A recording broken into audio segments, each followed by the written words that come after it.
प्रारंभ नाम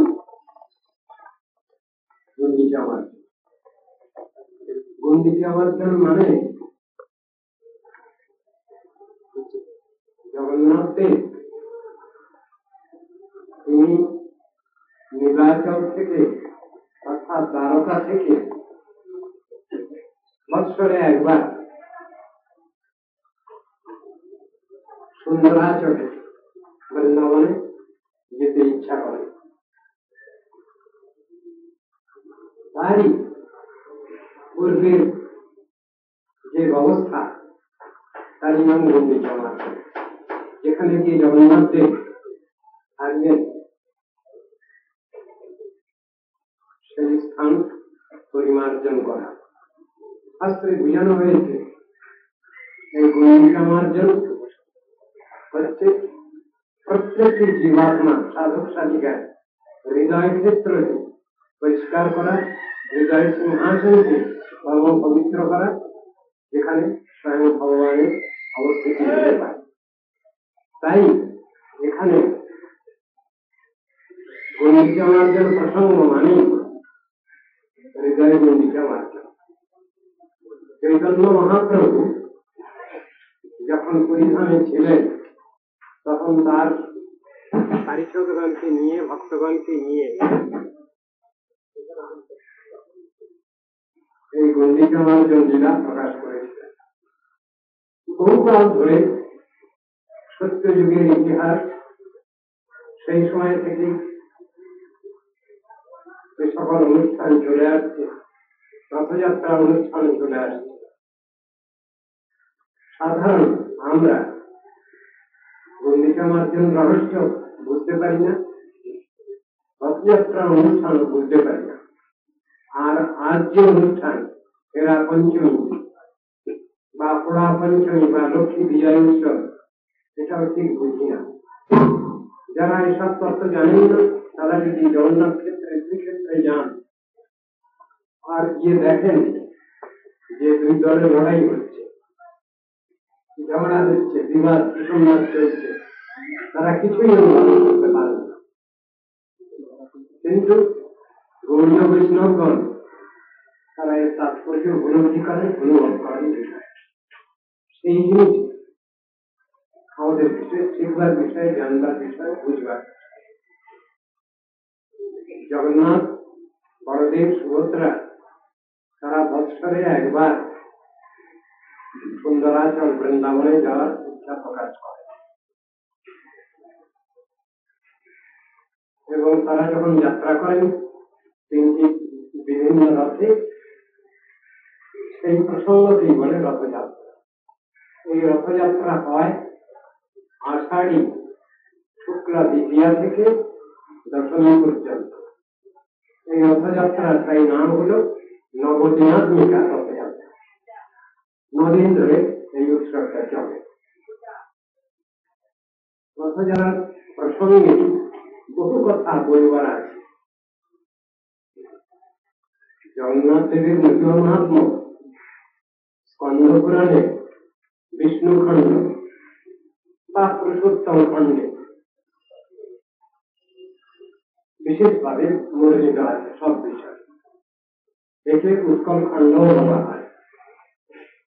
তার ভিতরে জগন্নাথ দেবের স্নানযাত্রা, রথযাত্রা খুব সুন্দর ভাবে বর্ণিত হয়েছে। এই জগন্নাথ দেব পূর্বে যেভাবে যে মূর্তিতে ছিলেন এবং পরবর্তীকালে যে মূর্তিতে শ্রীমন্দিরে প্রতিষ্ঠিত হয়েছেন তার বহু ইতিহাস রয়েছে। সংক্ষিপ্ত ভাবে বলা যায়, দ্বারকায় যখন মহিষীগণের কাছে মিলিত হয়েছেন মথুরা এবং সমস্ত ব্যক্তিগণ, তখন শ্রীকৃষ্ণ মহিষীগণ জিজ্ঞাসা করেছিলেন কৃষ্ণের মহিমা বলা। তাদের মধ্যে প্রধান ছিলেন বড়দেবের জননী রোহিণী। তিনি যখন কৃষ্ণের মহিমা বর্ণনা করছিলেন রুদ্ধদ্বার কক্ষে, সেখানে পাহাড়দার নৃত্য ছিলেন সুভদ্রা দেবী। যখনই সেই কৃষ্ণের লীলা মহিমা সব বর্ণনা করছেন, সেই সময় কৃষ্ণ এবং বলদেব দুজনে এসে হাজির হয়েছে সেই স্থানে। তারা বলছেন আমরা ভিতরে ঢুকব, কিন্তু সুভদ্রা দেবী বলছেন না দাদা, তোমরা যেতে পারবে না, নিচে যাচ্ছি, আমি পাহাড় দাঁড়াই। তখন সেখানে বসে পড়লেন কৃষ্ণ বলদেব এবং সুভদ্রাও বসে পড়লেন।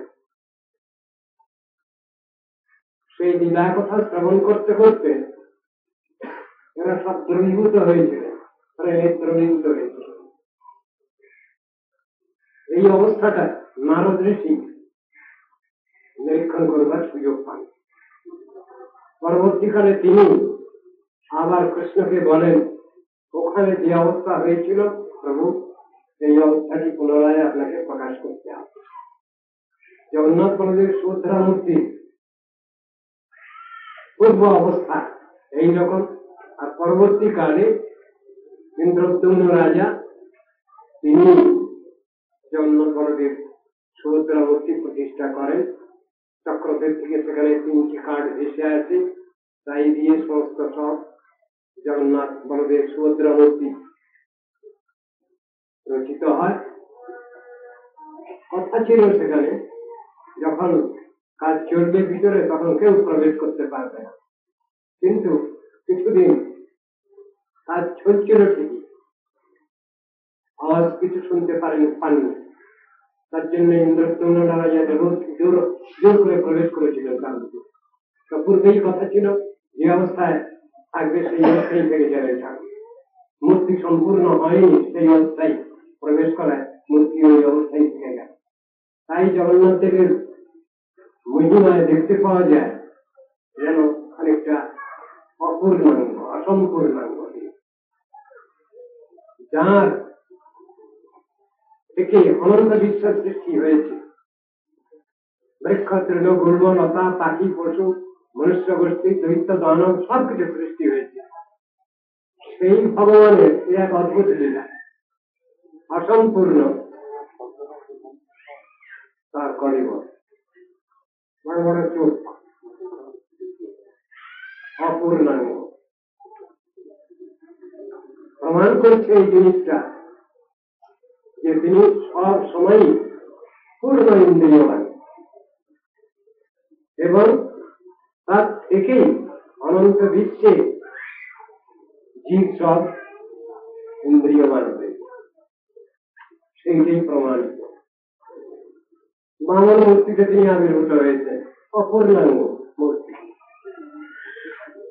শিক্ষা যথেষ্ট আছে, ওখানে ভগবানের লীলা কথা আলোচিত হচ্ছিল, অর্থাৎ ভগবানের নাম, রূপ, গুণ, লীলা কথা আলোচিত হচ্ছিল। সেখানে বড়দেবের মাতা তিনি বর্ণনা করছিলেন, সঙ্গে সঙ্গে কৃষ্ণ বড়দেব কোথা থেকে এসে হাজির হলেন।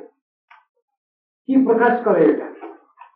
শাস্ত্র সেখানে বলছেন স্বয়ং রূপ ভগবান এবং তার শ্রী নাম দুই একই তত্ত্ব।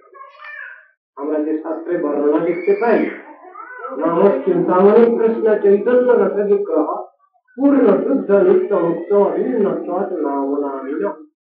নাম নামি অভিন্ন, একই বস্তু, তাই উদাহরণ, সুন্দর উদাহরণ এখানে রয়েছে। ভগবানের নাম কীর্তনের দ্বারা সাক্ষাৎ সেই ভগবানের সেবা লাভ করা যায়, দর্শন লাভ করা যায়, সবকিছু হয়।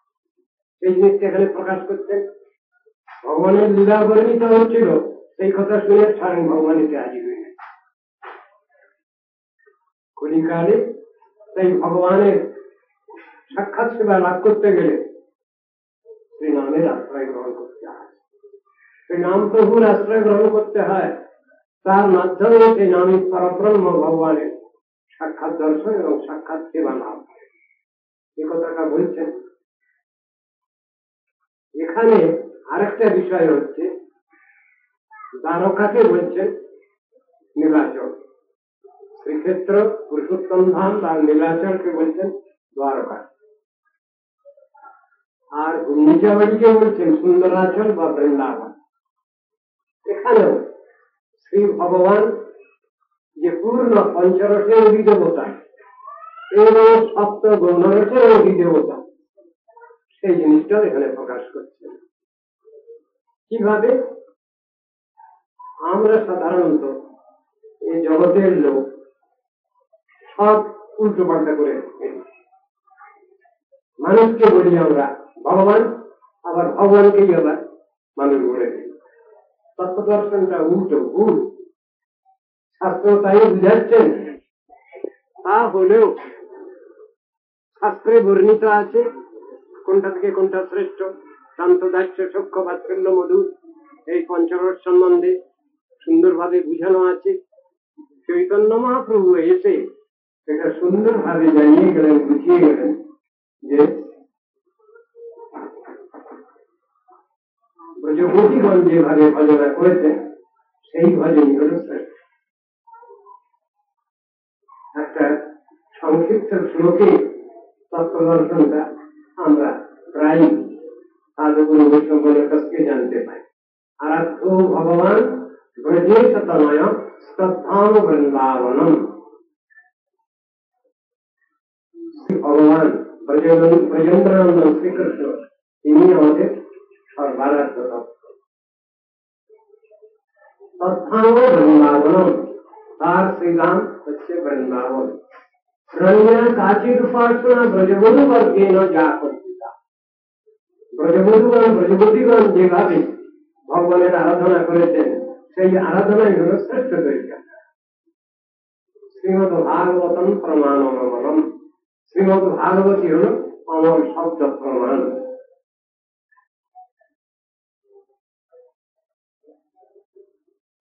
শ্রীমদ ভাগবতম প্রমাণমলম প্রেমার্থ মহান। ভগবত প্রেম প্রীতি হল পরম পুরুষার্থ। শ্রী চৈতন্য মহাপ্রভুর মতমিদং তত্রাদর না করা, এইটাই হল শ্রী চৈতন্য মহাপ্রভুর মত। এটাই আমাদের আদর, অন্য মতে আমরা আদর করি না। জিনিসটা শিখাচ্ছেন সাধন ভজন পথে বহু কিছু জিনিস তত্ত্ব দর্শন আমাদের জানবার আছে, বুঝবার আছে। আমরা তত্ত্ব দর্শন জানি না, সবটাকে এক করে ফেলছি, হচপচ পাঠিয়ে দিচ্ছি। এখানে একটা যেখানে ঐশ্বর্য ভাব আছে সেখানে নারায়ণের কথা আছে, লক্ষ্মী নারায়ণের কথা আছে, কিন্তু মাধুর্য রস যে শ্রেষ্ঠ এবং সর্বোত্তম, এটা শাস্ত্রের সব জায়গায় বোঝানো। কিভাবে সেইটাই এখানে বলছে। কিভাবে সেটা? হনুমানজি, বজরঙ্গবলী হনুমানজি, তিনি তত্ত্বদর্শন জানতেন, যেহেতু তিনি ভক্ত বৈষ্ণব, তার তত্ত্বদর্শন জানা আছে। কিন্তু সেখানে একটা কথা তিনি বলছেন, শ্রীনাথে জানকী নাথে চা ভেদে পরমাত্মনি তথাপি মম সর্বস্ব রাম কমল লোচন। তত্ত্বদর্শন তিনি জানেন, কিন্তু রামচন্দ্রের প্রতি তার শ্রীপাদ পদ্মে আমি মস্তক বিক্রি করেছি, সেখান থেকে আমি মাথা সরিয়ে নিতে পারছি। নিষ্ঠার কথা, ঐকান্তিকতা, নিষ্ঠার কথা এখানে বর্ণনা করছে। কিন্তু তত্ত্বদর্শন তার জানা আছে, শাস্ত্রের বিচারগুলো দেখাচ্ছেন। শান্ততস্তত্ত্বভেদেপি শ্রীশ কৃষ্ণ স্বরূপায় রসেন উৎকৃষ্টতে কৃষ্ণ রূপমেশা রসপ্রীতি। এখানেও দেখাচ্ছেন শ্রীশ এবং কৃষ্ণ।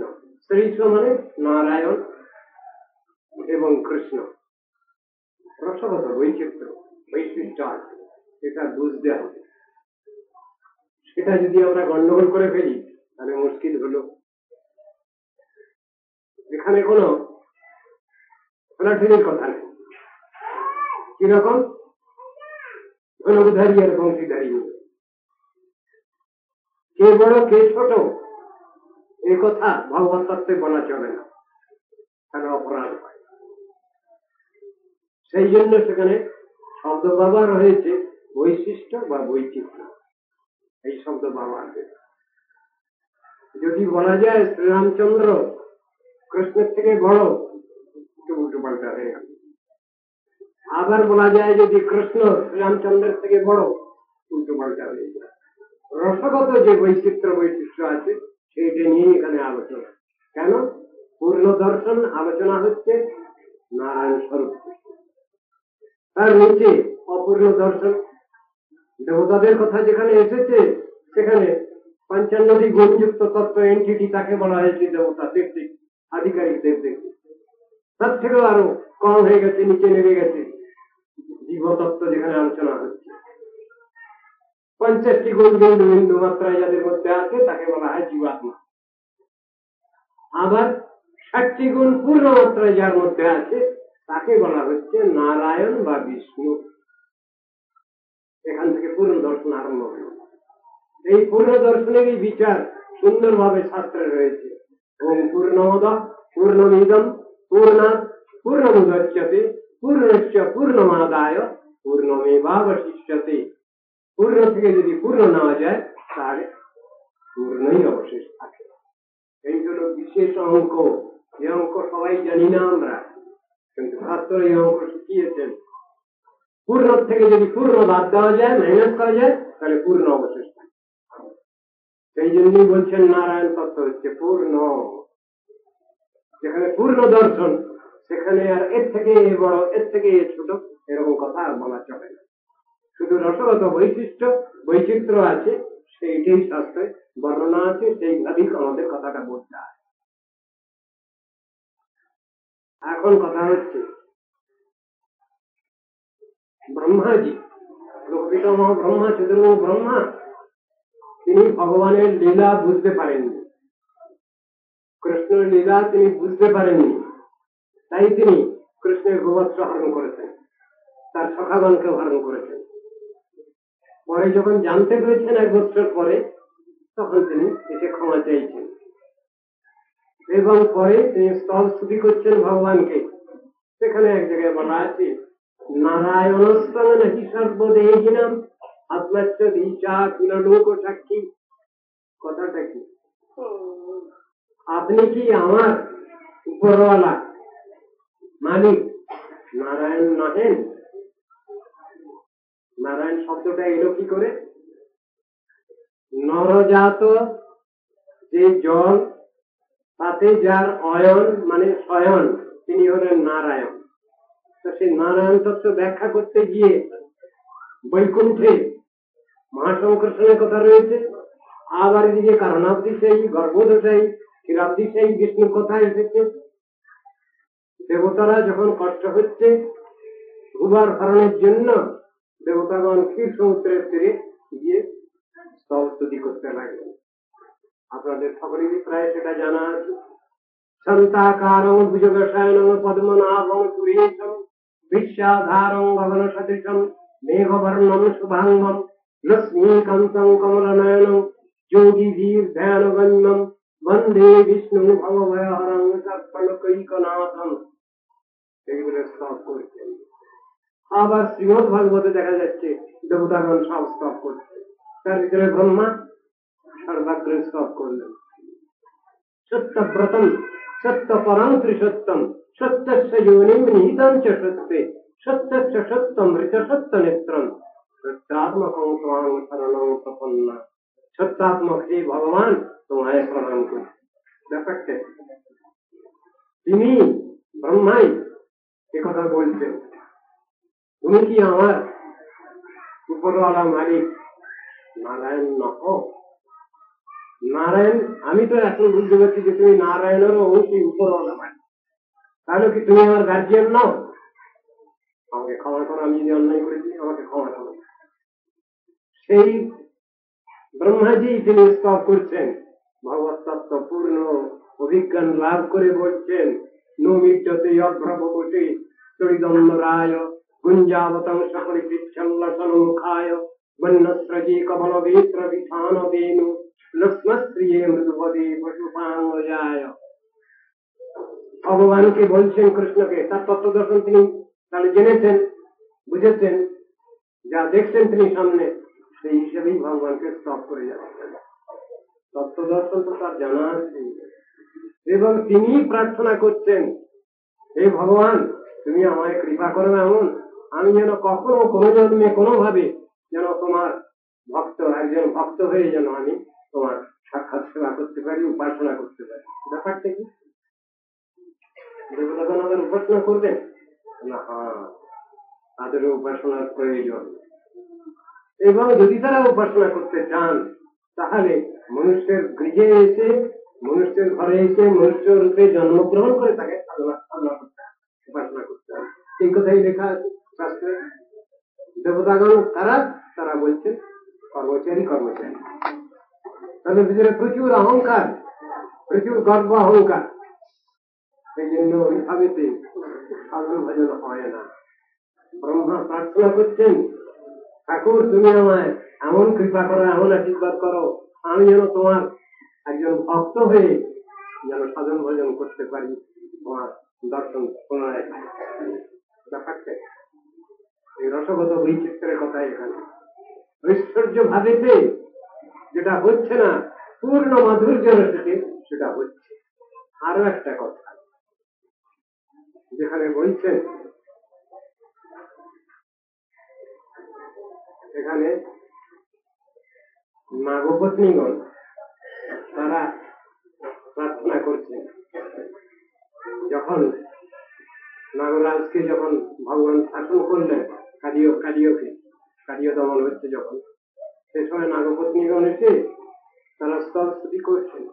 সেখানেও দেখা যাচ্ছে নাগপত্নীগণ বলছেন, আমাদের এই স্বামীর এমন কি সৌভাগ্য ছিল যে পদ লাভ করবার জন্য লক্ষ্মী দেবী করল, করছে অনুভাবস্য নদেব বিদ্মহি তবাঙ্গ্রিজেন স্পর্শাধিকার যদ বাঞ্ছয়া শ্রীলরণাচরত্তপ, যদ বাঞ্ছয়া শ্রীলরণাচরত্তপ বিহায় কামান সুচিরমৃতব্রতা। শ্রীলরণা লক্ষ্মী দেবী তিনি কৃষ্ণপাদ পদ্ম লাভের জন্য আজও বেলবনে তপস্যায় নিরত আছে, কিন্তু পাননি। তো কেন পাননি? ঐশ্বর্য ভাবে ভগবান শ্রীকৃষ্ণকে পূর্ণ মাধুর্যমণিতার সময় বিগ্রহ শ্রীকৃষ্ণকে পাওয়া যায় না। সেটাই এখানে দেখাচ্ছেন। আজ যে লক্ষ্মী বিজয় উৎসব এইটাই প্রমাণ করছে। লক্ষ্মী দেবীর আসবার সময় জগন্নাথ দেব তিনি লক্ষ্মীর পারমিশন নিয়ে, অনুমতি নিয়েই এসেছেন, আমি শীঘ্রই ফিরে আসছি। কিন্তু ফিরতে দেরি হচ্ছে বলে লক্ষ্মী দেবী সৈন্যগণ সহ তিনি এসেছেন এখানে, এবং গোপীগণকে, ব্রজবাসিনীগণকে মারধর করেছেন। কেন তোমরা আমার স্বামীকে আটকে রেখেছ, জগন্নাথকে আটকে রেখেছ কেন? তারপরে শেষকালে মীমাংসা হয়, আচ্ছা খুব শীঘ্রই ফিরিয়ে দেবো। জিনিসগুলো কি? এগুলোর ভিতরে সব তত্ত্ব দর্শন,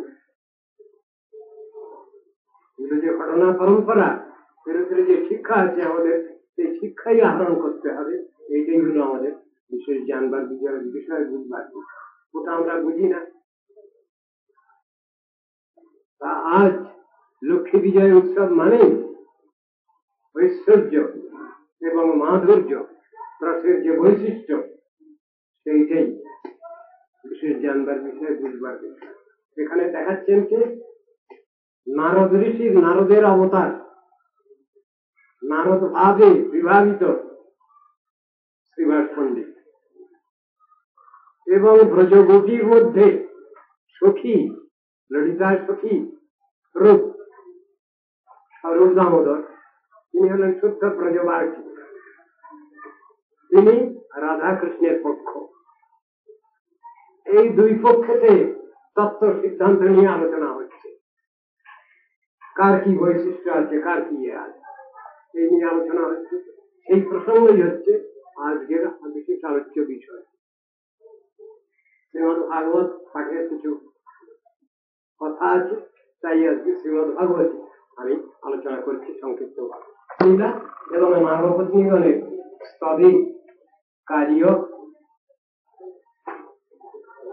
কার্যের প্রতি কৃষ্ণের করুণা বর্ণিত হয়েছে।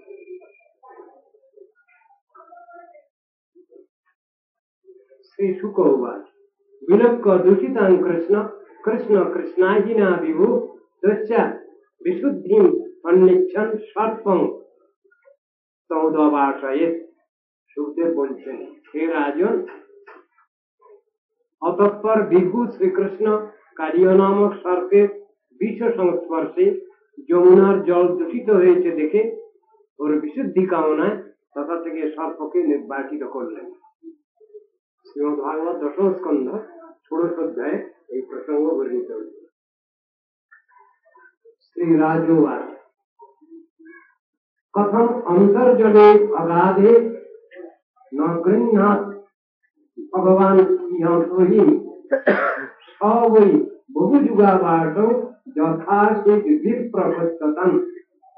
পরীক্ষিত বলছেন, হে ব্রহ্মা, ভগবান শ্রীকৃষ্ণ কিরূপে অগাধ জলের মধ্যে কালীয়নাথকে নিগৃহীত করেছিলেন এবং সেই বা কিরূপে তথা বহু যুগ ধরে বসতি স্থাপন করেছিল, আমাকে দয়া করে বলুন।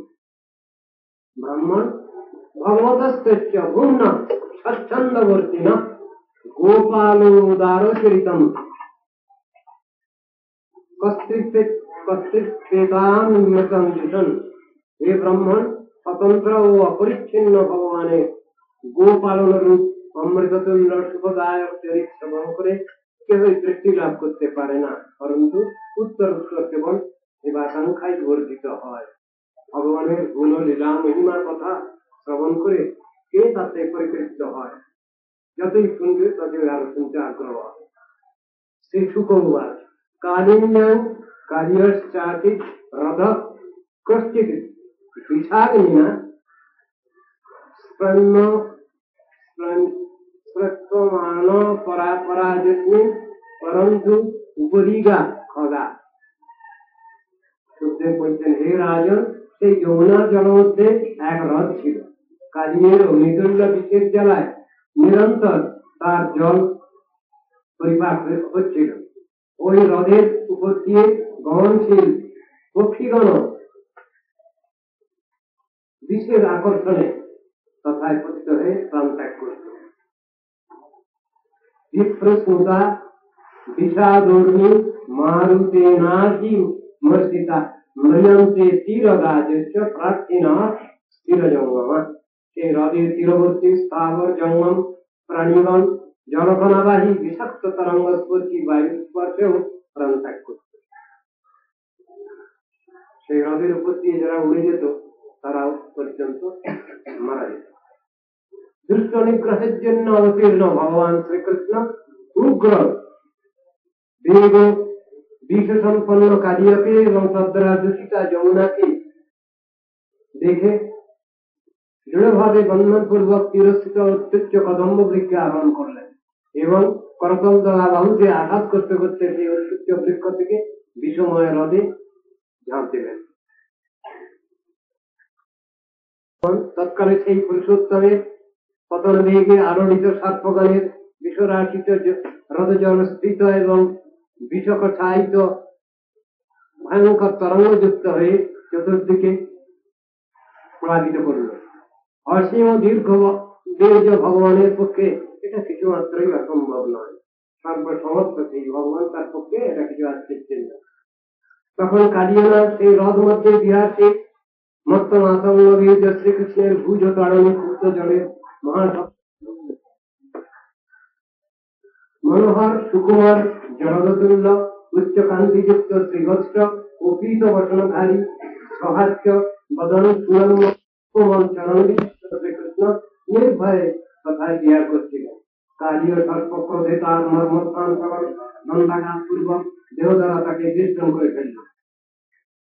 যে সকল সহচর গোপালক আত্মা আত্মীয় অর্থ কলত্র কাম প্রভৃতি শ্রীকৃষ্ণকে সমর্পণ করেছেন তারা শ্রীকৃষ্ণকে কালিয়ের দেহ দ্বারা পরিবেষ্টিত ও নিশ্চেষ্ট দেখে অত্যন্ত আর্ত এবং দুঃখ অনুশোচনা করে হতবুদ্ধি হয়ে ভূতলে পতিত হলো। সবাই অজ্ঞান হয়ে পড়ে যাচ্ছে কৃষ্ণের ওই অবস্থা দেখে। গাবো বৃষা বৎসতর্ষ ক্রন্দমানা সুদুঃখিতা কৃষ্ণে নস্তেক্ষণা গীতা রুদতা ইব তস্তিরে। ধেনু বৃষ বৎসতরীগণ অত্যন্ত দুঃখ ও ক্রন্দন সহকারে কৃষ্ণের পুজো দৃষ্টিপাত পূর্বক হৃদয়ে রোদন করতে লাগবে। অথ ব্রজে মহোৎপাত ত্রিবিধা দিদিধারণা উৎপেতে এতে তুহির দিব্যাৎ মনান ভয় সংসীন।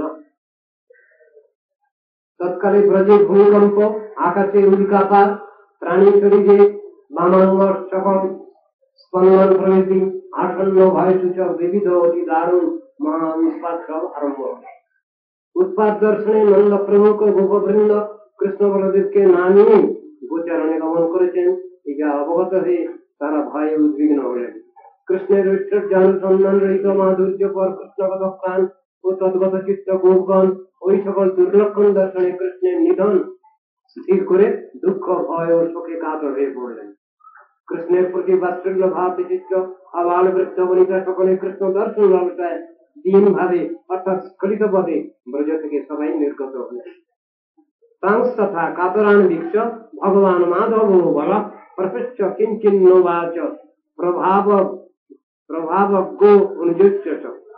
কৃষ্ণের প্রভাব বিষয়ে অভিজ্ঞ ভগবান বলদেব গোপগণকে তাদৃশ কাতর দেখে ঈশ্বর সাহায্য করলেন, কিন্তু কিছুই মুখে বললেন না, কেন এরা ভগবানের ক্ষমতা ঠিক ভাবে জানেন না।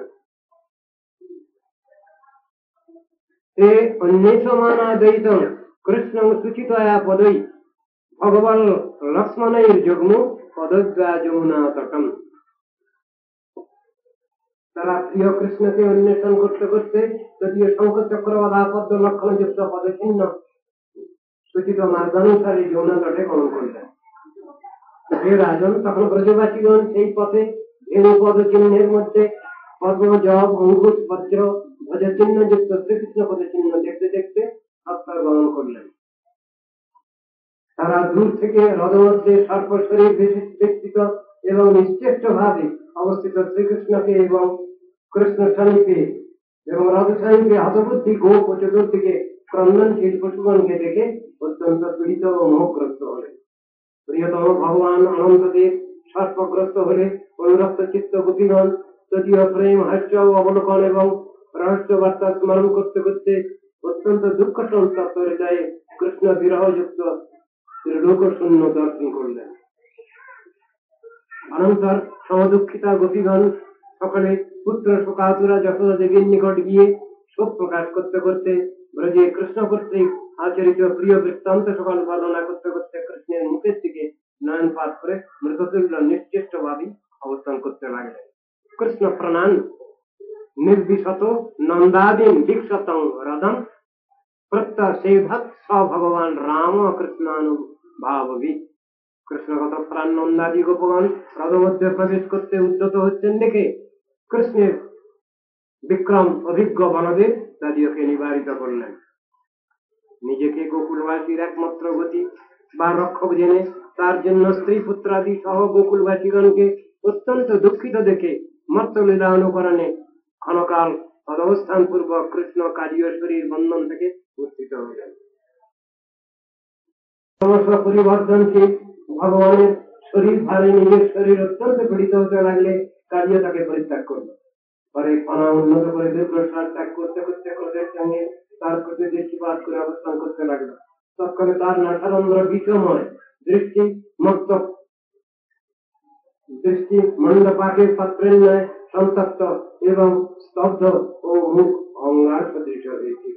তৎকালে ভগবান ক্রীড়াপর হয়ে দ্বিধা বিভক্ত জিহ্বা দ্বারা ওষ্ঠপ্রান্ত ভাগে লেহনকারী এবং উচ্চগ্র বিধান যুক্ত দৃষ্টি কালীয় সর্পের চতুর্দিকে গরুড়ের ন্যায় ভ্রমণ করতে লাগলেন। ওই সর্প দংশন করবার অপেক্ষায় কৃষ্ণের চতুর্দিকে ভ্রমণ করছিল। এইরূপ ভ্রমবশত নিষ্ক্রিয় উন্নত স্কন্দ সর্পকে অবনত করে যদিও বৃহৎ মস্তকপুরী আরোহণ পূর্বক বিভিন্ন নৃত্য গীত কলাদির আদি গুরু সর্বকারণ কারণ শ্রীকৃষ্ণ নৃত্য আরম্ভ করলেন। তৎকালে কালিয়ের অনাস্থিত মণিসমূহের স্পর্শে তাহার চরণ কমল অরুণ বর্ণে রঞ্জিত হল। শ্রীকৃষ্ণকে নৃত্য করতে উদ্যত দেখে তদনুরাগী গন্ধর্ব সিদ্ধ মুনি চারণ অক্ষরগণ হর্ষে মৃদঙ্গ প্রণব আনক প্রভৃতি বাদ্য গীত পুষ্প এবং উপহার এবং স্তব প্রভৃতির দ্বারা তার স্বামীকে আগমন করলেন। মৃতপ্রায় হয়েও পরিবর্তনশীল শতশীর্ষ কালীয় স্বার্থে যে মস্তক অবনত হচ্ছিল না, দুষ্ট দমন কৃষ্ণ চরণাঘাতে সেই মস্তক মর্জিত করতে লাগলেন।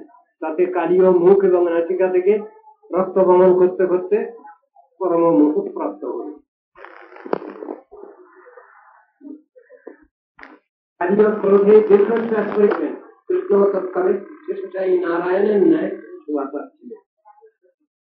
শ্রীকৃষ্ণের এই বিচিত্র তাণ্ডব দেখে অনাসহস্র নিপীড়িত ও শরীর শিথিল হওয়ায় কালী ও মুখ সকল দ্বারা প্রচুর রক্ত বমন সহকারে মনে মনে চরাচর গুরু পুরাণ পুরুষ নারায়ণ শ্রীকৃষ্ণকে স্মরণ করে তার শরণাগত হল। উপায় নেই। কালীর পত্নী সকল ব্রহ্মাণ্ড উদর শ্রীকৃষ্ণের অতি ভারে অবসন্ন এবং পাদপ্রহারে নিপীড়িত ফণমণ্ডলধারী নিজেদের স্বামীকে দর্শন করে অত্যন্ত দুঃখিত হল। তাদের বসন ভূষণকে সব বন্ধন শিথিল হয়ে পড়ল। তখন তারা পুরাণ পুরুষ শ্রীকৃষ্ণের সমীপে এসে উপস্থিত হল। কালীয় নাগপত্নীগণ অনন্তর উদ্বিগ্ন চিত্তা সাধ্যী নাগপত্নীগণ নিজ শিশুগণকে অগ্রবর্তী করে কৃতাঞ্জলি পুঁতে পাপী স্বামীর মুক্তি কামনায় শরণপ্রদ ভূতপতি শ্রীকৃষ্ণের শরণাগত হয়ে ভূতলে শরীর নিপাতিত করে প্রণাম করল। নাগপত্নীগণ বলছেন, হে দেব, দুষ্ট দমনের জন্যই আপনি ভূতলে অবতীর্ণ হয়েছেন। অতএব আমাদের পাপাচারী এই স্বামীর প্রতি এই শাস্তি যোগ্যই হয়েছে। আপনি শত্রু ও পুত্র উভয়ের প্রতি আপনি সমদর্শী। তাদের ভবিষ্যৎ মঙ্গল আলোচনা করেই আপনি সকলকে যথাযথ দণ্ড বিধান করে থাকেন। যেহেতু আপনার দণ্ড নিশ্চিত ভাবে পাপী গণেরও পাপনাশ করে থাকে, সেই জন্য আপনি দণ্ডরূপে আমাদেরকে অনুগ্রহই করেছেন। বিশেষত আমাদের এই স্বামী যে পাপে সর্বত্র প্রাপ্ত হয়েছেন, সেই পাপনাশ করায় আপনার ক্রোধকেও আমরা অনুগ্রহই বলে মনে করি।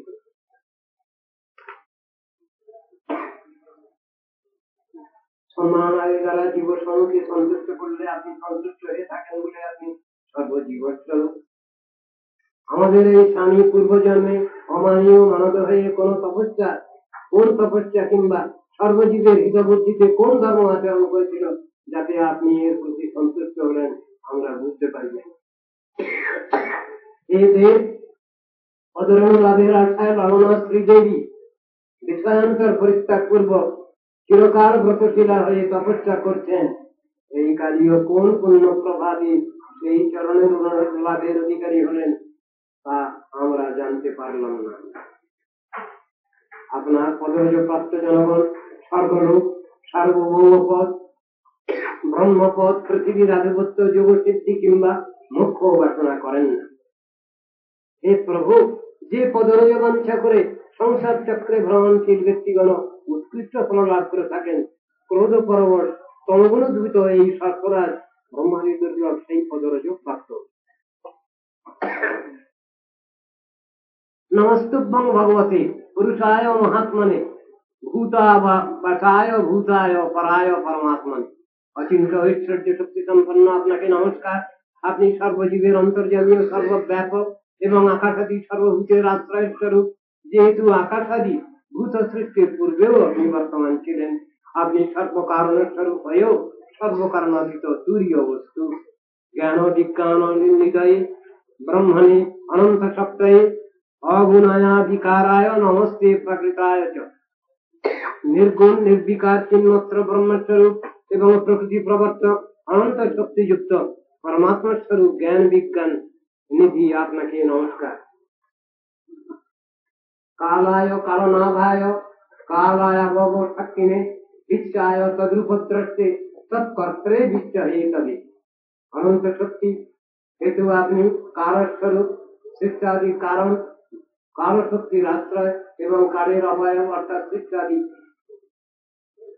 समवाय शक्ति अपने विश्व रूप दृष्ट दृष्टि दृष्टा कर्ता हो निखिल कारण अपनी पंच महाभूत पंच तन्मात्र 10 इंद्रिय 10 प्राण मन बुद्धि अहंकार यही सकल स्थूल सूक्ष्म जड़ वस्तु चैतन्य प्रधान एवं प्रवर्तन त्रिगुणात्मक भुजमंदरा चेतन अंश जीव संहेर अनुभूति अत्यंत করে থাকে আপনি देश काल सीमा रहित अपरिच्छिन्न स्वरूप ও दृष्ट वस्तु অন্যতম নয় বলে দুর্গেয় विकार शून्य বলে कूटस्थ ও সর্বজ্ঞ আপনি স্বীয় বহিরঙ্গ মায়া দ্বারা অস্থি নাস্তি প্রভৃতি নানা প্রকার সত অসৎ সিদ্ধান্তের প্রকাশক আপনি শব্দ ও অর্থের বহুবিধ শক্তির মূল কারণ রূপে প্রতীয়মান হয়ে থাকেন এটাতে আপনাকে আমরা নমস্কার করি नम प्रमाण मूलाय कवये शास्त्र जुवनये प्रवृत्ताय निवृत्ताय निगमाय नमो नमः अपनी चक्षु प्रवृत्ति इंद्रिय स्वरूप एवं स्वयं स्वसिद्ध ज्ञान स्वरूप अथवा अपनी श्रीमद् भागवत स्वरूप और भागवत प्रकाशक वेद व्यास स्वरूप अपना समस्त शास्त्र उत्पत्ति হয়েছে বলে আপনি शास्त्र যোনি अथवा शास्त्र प्रवर्तक प्रवृत्ति और निवृत्ति मूलक निगम शास्त्र चलो अपना के नमस्कार नमस्कार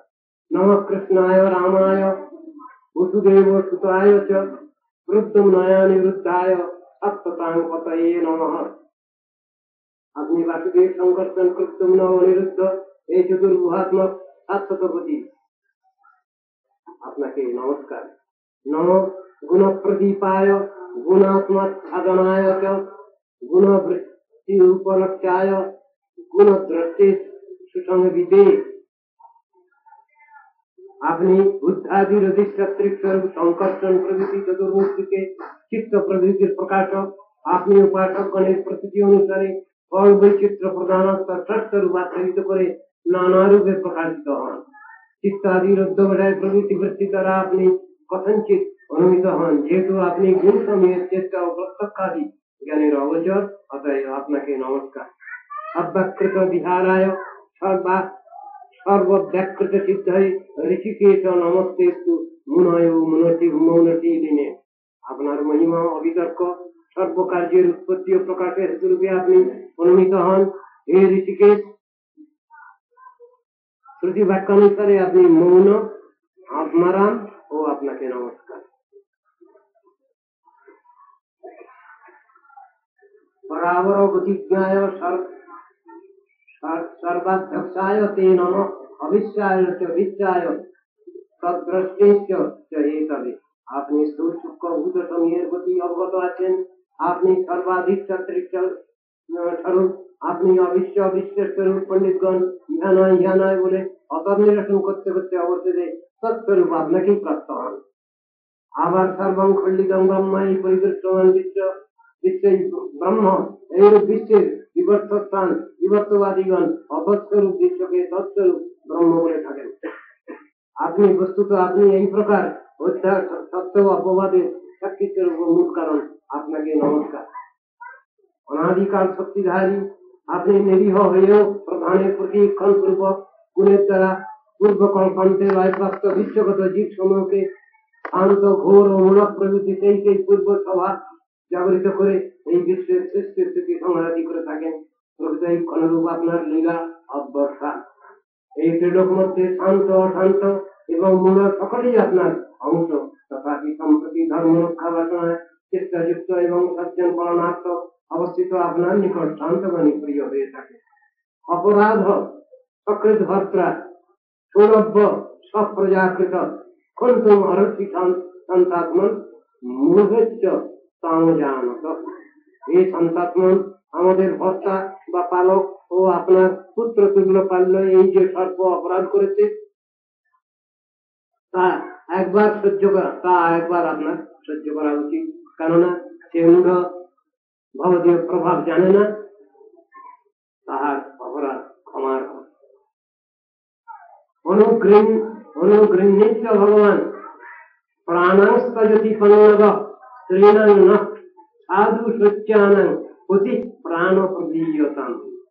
এবার যুক্তির কথা, হে ভগবান অনুগ্রহ করুন, আপনার ভারে নিপীড়িত হয়ে এই সর্প প্রাণ ত্যাগ করছে, সাধুগণের অনুকম্পার পাত্রী এই স্ত্রীগণকে আপনি অতিরূপ প্রাণ প্রদান করুন। বিদেহী তে কিঙ্করী নাম অনুষ্ঠেয়ম তবাজ্ঞয়া শ্রদ্ধয়া শ্রদ্ধানুতিষ্ঠন বৈ মুচ্যতে সর্বতো ভয়াৎ।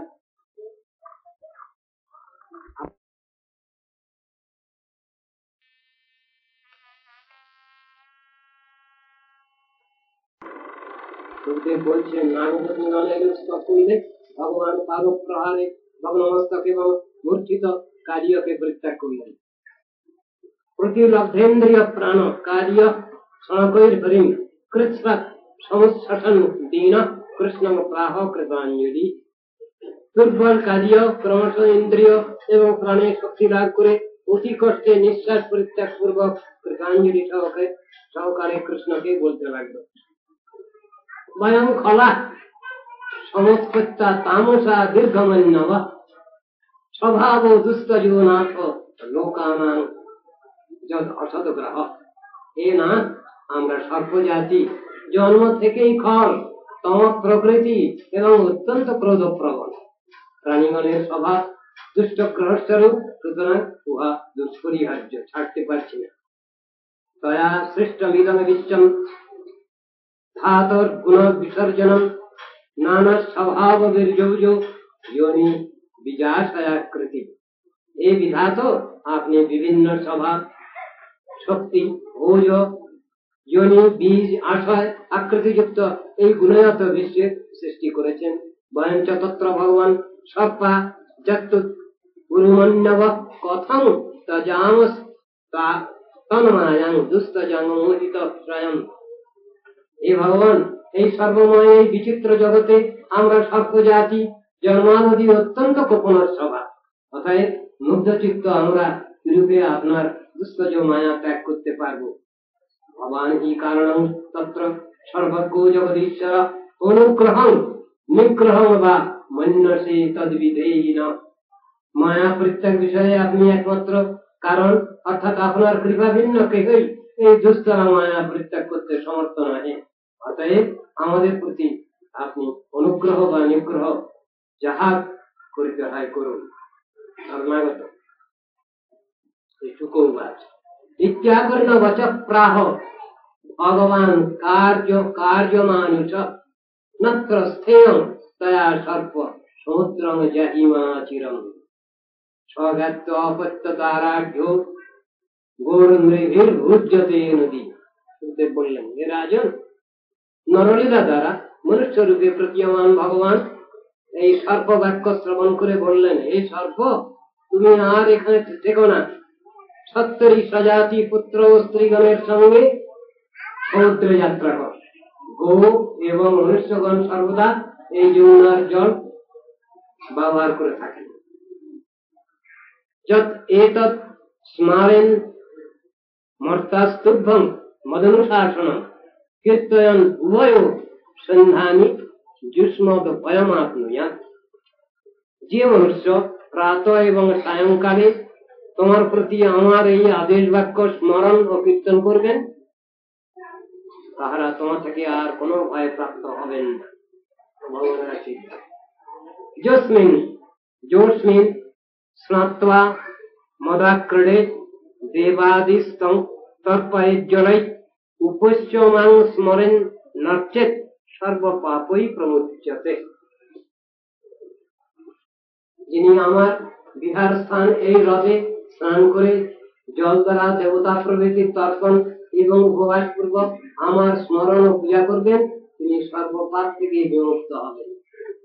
দীপং রমণকং হিত্বা হ্রদম এতৎ উপাশ্রিতম যত ভয়াৎ সুপর্ণস্তং নাদ্যাস্মৎ পাদবাঞ্ছিতম। যে গরুড়ের ভয়ে তুমি রমণক দিক ত্যাগ করে এই হ্রদে আশ্রয় নিয়েছিলে, সেই গরুড় তোমার মস্তকে আমার পদচিহ্ন থেকে আর তোমাকে হিংসা করবে না। শ্রী ঋষির বাদ মুক্ত ভগবতা রাজন कृष्णेन अद्भुत कर्मणा तम पूजयामास मुदा नागोपतिनश्च सादरम। हे राजन, अद्भुत कर्म भगवान श्री कृष्ण কর্তৃক মুক্ত কাজিয়নার এবং তার পত্নীগণ তখন সাদরে ভগবানের পূজা করেছে। দিব্যাম্বর স্রগ্নভি পরার্ধৈরপি ভূষণে দিব্যগন্ধালেপৈশ্চ মহত্তুৎপলা মালয়া পূজয়িত্বা জগন্নাথং প্রসাদ্য গুরুধ্বজ পূজয়িত্বা জগন্নাথং। এখানে জগন্নাথ শব্দ এসে গেছে, আমাদের এখানে জগন্নাথ বসে আছেন আর এখানেও জগন্নাথ এটা আসছে।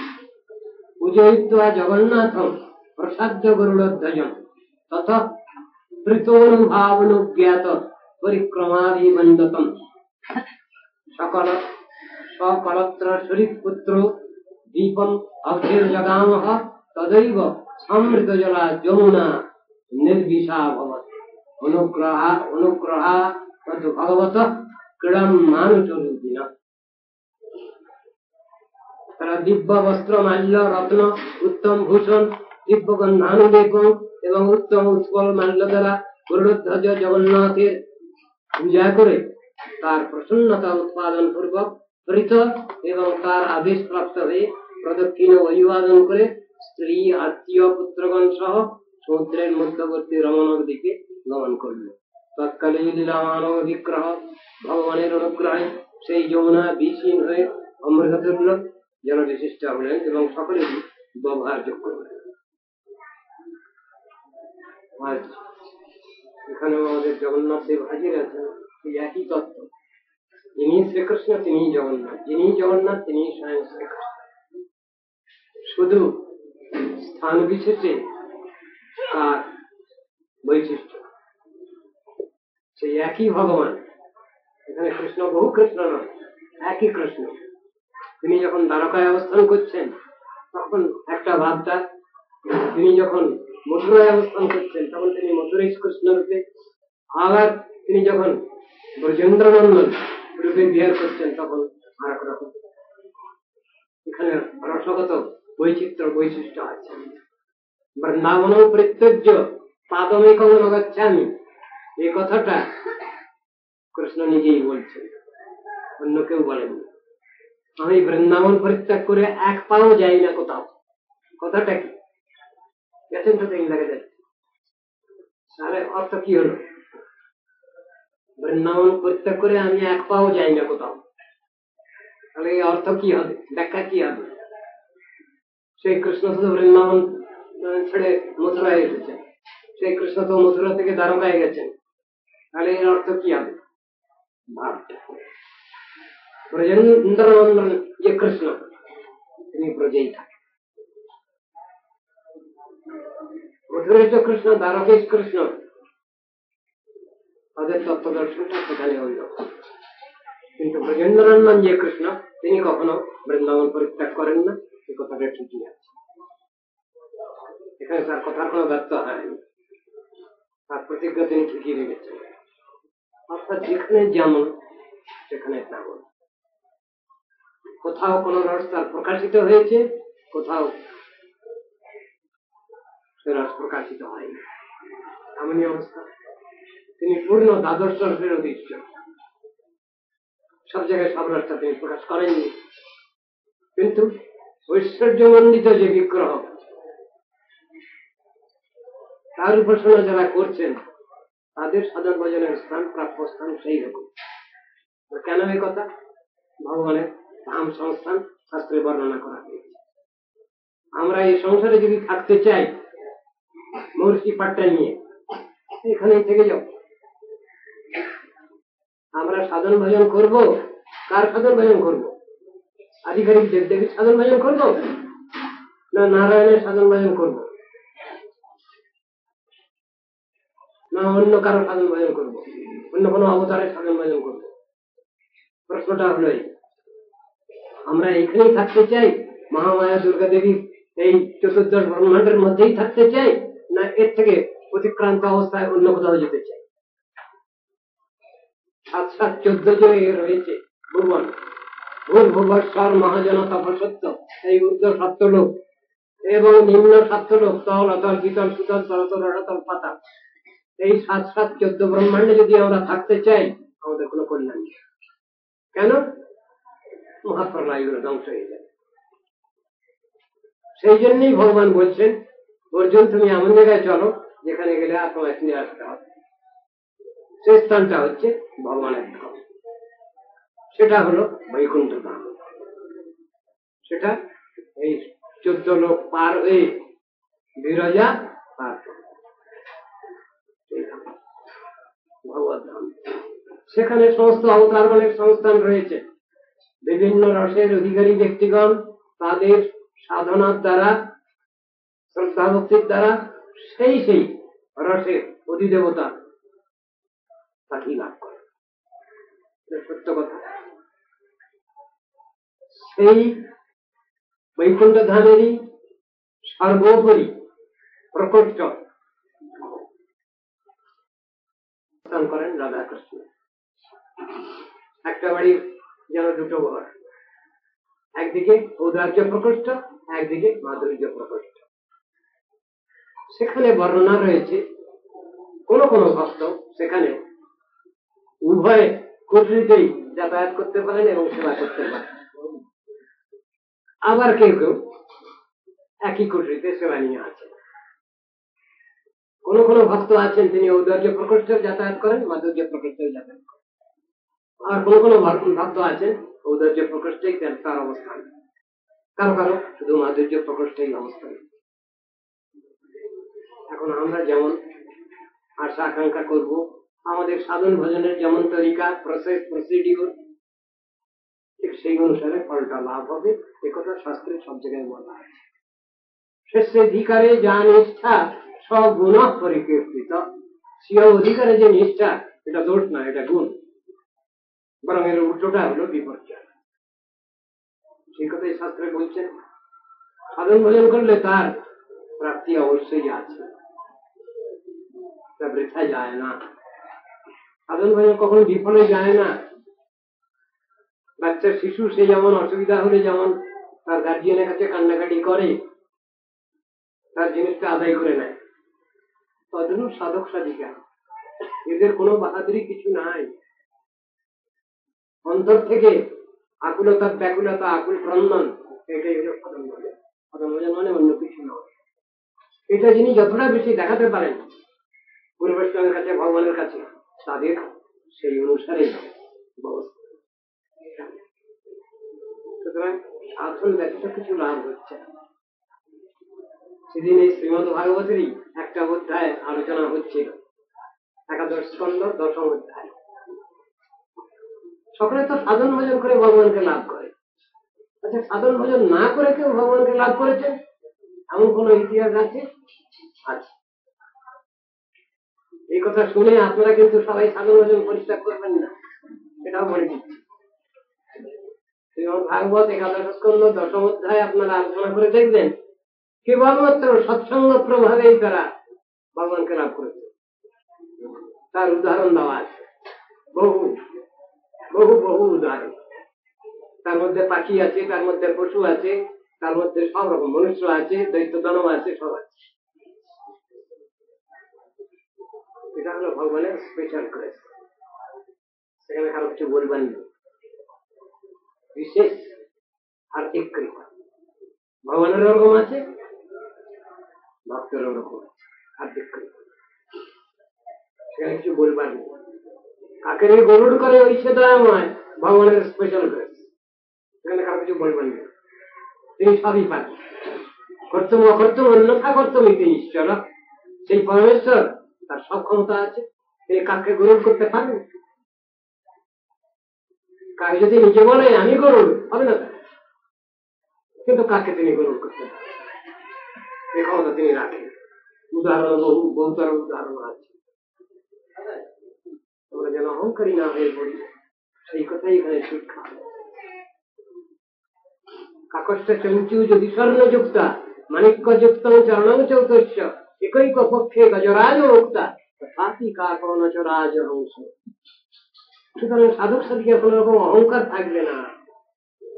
অহংকার যদি থাকে, মানবিমান যদি থাকে, বা পূজা প্রতিষ্ঠাটা যদি থাকে, ঈর্ষা হিংসা মাৎসর্য যদি থাকে, হবে না, সব বরবাদ, সব মাইনাস হয়ে যাবে। সেই কথা শাস্ত্রে বুঝাচ্ছে, এ কথা ভুললে হবে না। কি সেটা মহাপ্রভু যে কথা বললেন, নাদপি শুনিছেন তরোরপি সহিত না অমানি না মানদেন কীর্তনীয় সদা। কীর্তন কে করবেন? আর কীর্তন করবার অধিকার? এক কথায় উত্তর রয়েছে, অমানি মানদ হইলে কীর্তনের অধিকার। অমানি মানদ না হলে কীর্তনের অধিকার পাওয়া যায়। আগে অমানি মানদ হতে হবে, তবে শ্রী ভগবানের নাম রূপ গুণ লীলা কথা কীর্তনের অধিকার। আর যদি অমানি মানদ না হওয়া যায়, কীর্তন কোনোভাবেই হবে না, তাকে কীর্তন বলা হবে না। যেমন ভাগবত শুনতে বসেছিলেন বহু মনে দিচ্ছে, তার সঙ্গে একটা ভূত প্রেত মরেছিল, তার নাম আপনারা সবাই জানেন, একটা প্রেত ধন্ধুকারী, সেও ভাগবত শুনছিল। আর বহু মনে ঋষি, বহু রাজা মহারাজা সব ভাগবত পাঠ শুনছিলেন। কিন্তু ভাগবত পাঠের শেষে মাত্র একখানা বিমান এসেছিল কেন? শুধু একজনকে নিয়ে যাওয়ার জন্য এসেছিল কেন? সেইটাই ছিল সব শ্রোতাদের প্রশ্ন। আমরাও তো ভাগবত শুনলাম, গোকর্ণ ভাগবত পারায়ণ করলেন, আমরাও ভাগবত শুনলাম, আমাদের জন্য বিমান কেন বেরোল? সকলের প্রশ্ন। একটা লোকের জন্য বিমান এসেছে। তখন গোকর্ণ বলেছেন, আপনাদের শ্রবণ ঠিক হয়নি। এই প্রেত যেভাবে ভাগবত শ্রবণ করেছে, এর শ্রবণ মনন নিধিধ্যাসন সব একসঙ্গে হয়েছে, আপনাদের ওটা হয়নি, সুতরাং আপনাদের জন্য বিমান আসে।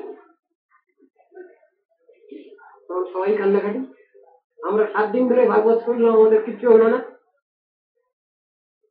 তখন গোকর্ণ বললেন, যদি ভগবানের এই প্রেতের যেমন ডাক পড়েছে ভগবানের ওখান থেকে, ভগবান ওখান থেকে কোথা থেকে?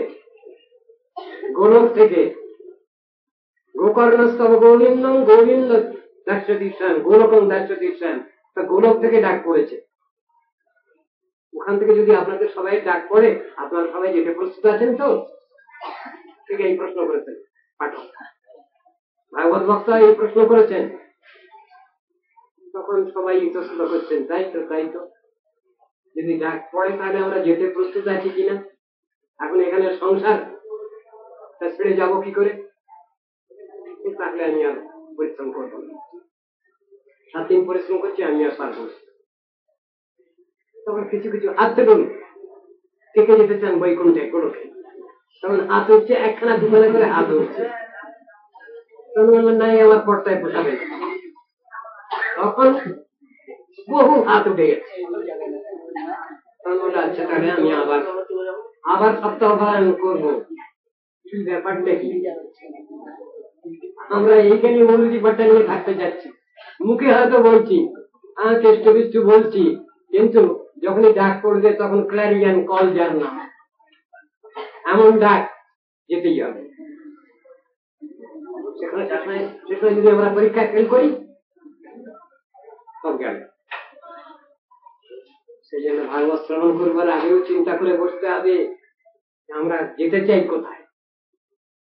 আমরা এই মনোজগতেই থাকতে চাই, মহামায়া দুর্গা দেবী এই কারাগার 14টা কারাগারের মধ্যে থাকতে চাই, হ্যাঁ, এরপরে পারে ভগবত ধামে যেতে চাই, যেখানে গেলে আর পুনরাবর্তন হয় না, এই ধরাধামে আর আগমন করতে হয় না। এখানে এসে আর আধ্যাত্মিক আর ভৌতিক আর হৃদয়িক কার্যলয় জর্জরিত হতে হয় না। আগে ঠিক করতে হবে কোথায় যেতে চাই আমরা, সেই অনুসারেই তো সব আলোচনা হবে। সেই আলোচনা ঠিক সেইভাবে করতে হবে।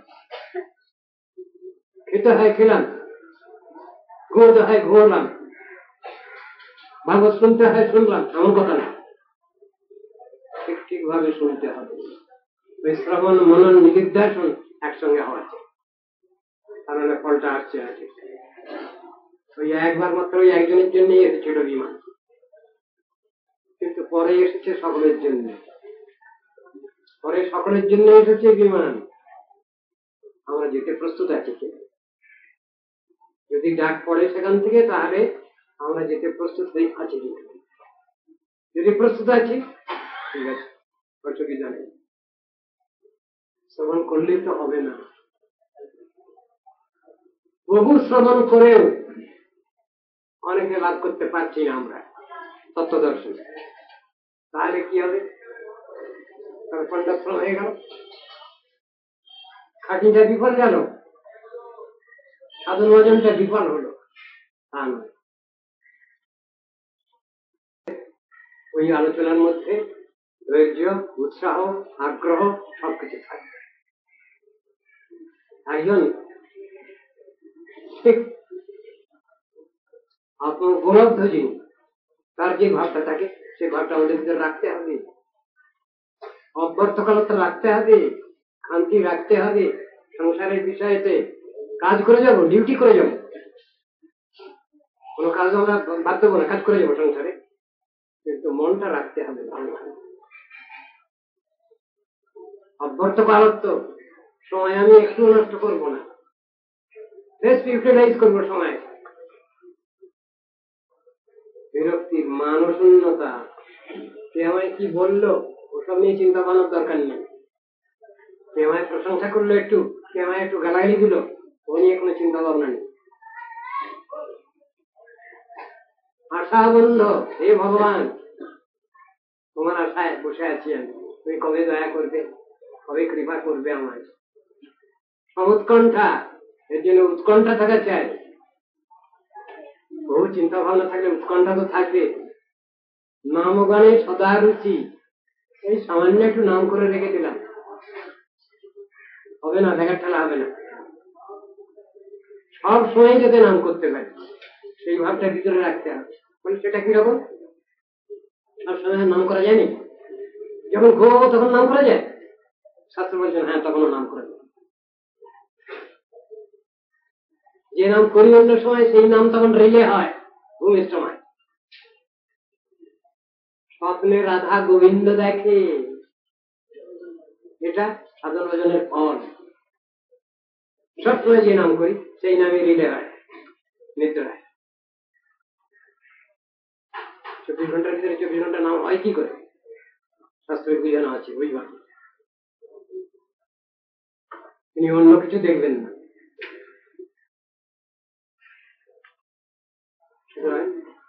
ভাবটা ওই রাখতে হবে। সংসারে বাস করি। কাল দুজন লোক এসেছিলেন আমার কাছে, এসে বলছিলেন, সাধু বাবা আপনি বলুন স্বামীজি, আমরা তো গৃহস্থ লোক, আমাদের জন্য কিছু সহজ সরল ব্যবস্থা কিছু আছে নাকি? আমি বললাম, আপনার জন্য সহজ সরল কোনো ব্যবস্থা নেই, একই ব্যবস্থা। একই ব্যবস্থা সকলের বলে, হ্যাঁ, একজন ব্রহ্মচারী যে ব্যবস্থা, একজন গৃহস্থেরও সেই ব্যবস্থা, একজন বানপ্রস্থেরও সেই ব্যবস্থা, একজন সন্ন্যাসীরও সেই ব্যবস্থা। আমাদের জন্য কোনো কনসেশনও না, কোনো কনসেশন নেই, কোনো কমিশনও নেই, আর কোনো কনসেশনও নেই, একই। আর সেই কথাই শাস্ত্রের সব জায়গায় আছে। গৃহস্থ বৈরাগী দুহে বলে গোড়া রায়, দেখো নাম মেনা যেন দিন নাই যায়, একই কথা, একটু এদিক ওদিক কিছু কনসেশন। আবার কনসেশনের কথা বলছেন কেন? ওটা তো আশ্রম। আপনি যদি বলছেন গৃহস্থ, তাহলে ওটা তো আশ্রম। আশ্রমকে আশ্রমের মতো রাখুন। ব্রহ্মচর্য যদি আশ্রম, সন্ন্যাস যদি আশ্রম, তাহলে এটাও তো আশ্রম। আশ্রমকে আশ্রমের মতো রাখুন, পবিত্র রাখুন। আপনি উল্টোপাল্টা ক্রিয়াকরণ করতে বলেছেন, আপনি উল্টোপাল্টা করছেন কেন? অন্যায় করছেন কেন? না, অন্যায় তো কিছু করতে হচ্ছে, কেন করতে হচ্ছে? আপনি সাধুভাবে জীবনযাপন করে করুন, আয় করুন, উপায় করুন, এই নিয়ে চলুন, আপনার অন্যায়টা করতে হচ্ছে কি? তাহলে তো ঘরে ঘরে সবই তো তাহলে এ আছে আজকাল, যেমন ঋষির পুত্র নাম রত্নাকর, দস্যবৃত্তি করে সদা বনের ভিতর, তাহলে তো সবাই চবন, ঋষির পুত্র রত্নাকর দস্যু সবাই। আপনাকে করতে বলছে কেউ উল্টো পাল্টা, আপনি চলুন না ঠিক সেইভাবে। তবে কোনো কিছু কনসেশন হবে না, কোনো কনসেশনের ব্যবস্থা নেই, কনসেশনের টিকিট নেই এখানে, শাস্ত্রে তো ওই দেখা আছে। কেউ কেউ বলছেন দেখুন আমরা দেখি লোক সব সময় কাজ করতে হয়, কার জন্য কাজ করছেন, কার জন্য কাজ করবেন, আত্মকল্যাণের জন্য তো কাজ করবেন, সংসারে কাজটা করবেন কার জন্য, আর ভগবানের জন্য কিছু করবেন না তো, সব ছেলেপুলের জন্য করবেন, আত্মীয় স্বজনের জন্য করবেন তো, ভগবানের জন্য কিছু করবেন না তো, এটি তো প্রতিজ্ঞা। আপনি বাস করবেন সংসার, ভগবানের সংসার, আপনার সংসার নাই, ভগবানের সংসারে আপনাকে বাস করতে হবে, এটাই বলছে। আমরা তো মায়ের সংসারে বাস করি, কিন্তু বাস করতে বলছেন ভগবানের সংসারে। কৃষ্ণের সংসার করো ছাড়িও না চার, যে দয়া নামে রুচি সর্বধর্ম সার, এই কথা বলছি। অপরাধ শূন্য হইয়া লহ কৃষ্ণ নাম, কৃষ্ণ মাতা কৃষ্ণ পিতা কৃষ্ণ ধন প্রাণ, কৃষ্ণের সংসার করো ছাড়িও না চার, জীবে দয়া নামে রুচি সর্বধর্ম সার। তাহলে সকলকে তো একই কথা বলেছে, আপনি কৃষ্ণের সংসারে থাকছেন না কেন? গৃহস্থদের সম্বন্ধে কি লেখা আছে? পান্থ সঙ্গম, পান্থ সবাই বাসের মতো থাকতে হবে ঘরে, গৃহস্থদের বোধে রয়েছে। গৃহস্থ যদি অত্যন্ত আসক্ত হয় সংসারের প্রতি, তার আত্মীয় স্বজনের প্রতি, তাহলে তার গৃহস্থী হবে না, চলবে না, তাহলে তাকে গৃহস্থ বলা হবে না, সেই কথা বলা হয়েছে। তাদেরও থাকতে হবে ধর্মসভায় বাসের মতো, 1 রাত 2 রাত 3 রাত, তারপরে থাকে। ঠিক সেই রকম অনাসক্ত ভাবে সংসারে বাস করার কথা লেখা আছে, সকলের পক্ষে একই রকমই কথা আছে লেখা। কেউ মঠ মন্দিরে যদি আছে তার কর্তব্য দায়িত্ব আছে, কেউ গৃহী আছেন, গৃহস্থ হয়ে আছেন, তারও কর্তব্য দায়িত্ব আছে, কিন্তু সর্বোপরি কর্তব্য যেটা, সেটা ভুললে চলবে, সেটা হলো সাধন ভজন। এটাকে বললে হবে সাধন ভজন। সাধন মানে ভগবানের প্রতিকামনায় সংসারে কর্মাচরণ, এর নাম সাধন। আর ভজন মানে সাধন যখন শেষ হয়েছে, পরিপক্ক অবস্থা, তখন ভজন কথা এসেছে। সাধন ভজন একসঙ্গে বললেও এক কথা নয়, অনেক তফাৎ। সাধন যখন আছে তখন সাধন চলছে, চেষ্টা চলছে, আর ভজন যখন পাকাপোক্ত অবস্থা, তাকে বলে ভজন। ভজনের সময় আর ভুল ভ্রান্তি হবে না, কিন্তু সাধনের সময় পদে পদে ভুল হতে পারে, সেই কথাই শাস্ত্রে বলা আছে। ভগবত প্রীতি যারা লাভ করেছেন তারা ভজন করছে, আর সাধন সাধক সাধিকারাই করবে সাধন। সেটা অনর্থ মুক্ত অবস্থা নয়, অনর্থ যুক্ত অবস্থা। অনর্থ মুক্ত যখন, তখন তুমি সিদ্ধ মহাত্মা, তার কথা তো স্বতন্ত্র, তখন তার হয়ে গেছে। কোন রকম মুক্তি পেলে বাঁচি, মুক্তি পেলে হয়ে গেল, হয়ে যাবে আপনার সব। বলে হ্যাঁ, বলে আর তো কিছু করতে হবে না। কে বললো আপনাকে আপনি মুক্ত হয়ে গেল, কিছু করতে হবে না? বলে তাই তো মনে করছি না, মুক্ত হয়ে গেল, আপনার ডিউটি আরো সহস্র গুণে বাড়বে। সেই কি মশাই, এখানে এতদিন কষ্ট করে গেলাম, আবার মুক্তি পেলেও আবার কষ্ট? বলে হ্যাঁ, মুক্তি পাওয়ার পরও আবার শত গুণে সহস্র গুণে দায়িত্ব বাড়বে। এটা তো ভয়ঙ্কর কথা। আর শাস্ত্র তো সেইটাই বুঝানো আছে। সাধন ভজন শেষ হয় না, চলে, চলতে থাকে, শেষ হয় না, বরং আরো শত গুণে সহস্র গুণে দায়িত্ব বাড়ে, সেই কথাই লেখা আছে। মুক্তাপি লীলয়া বিগ্রহ কৃত্বা ভগবন্তং ভজন্তে।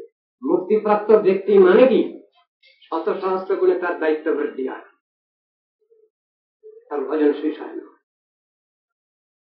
ভগবত তিনি হয়তো আবার ভগবত রাজ্য থেকে এই জগতে আসেন, তারপর সেরকম ডিউটি থাকে, তার শেষ নেই, সেবার শেষ নেই, ভজনের শেষ নেই।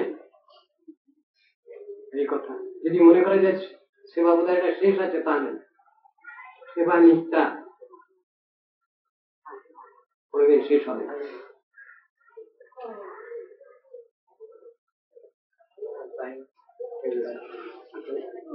কিন্তু ভাই বছর পর্যন্ত আনন্দ পাবনে খুব বৈষ্ণবী উঠতে যাবে কিন্তু কিছুদিন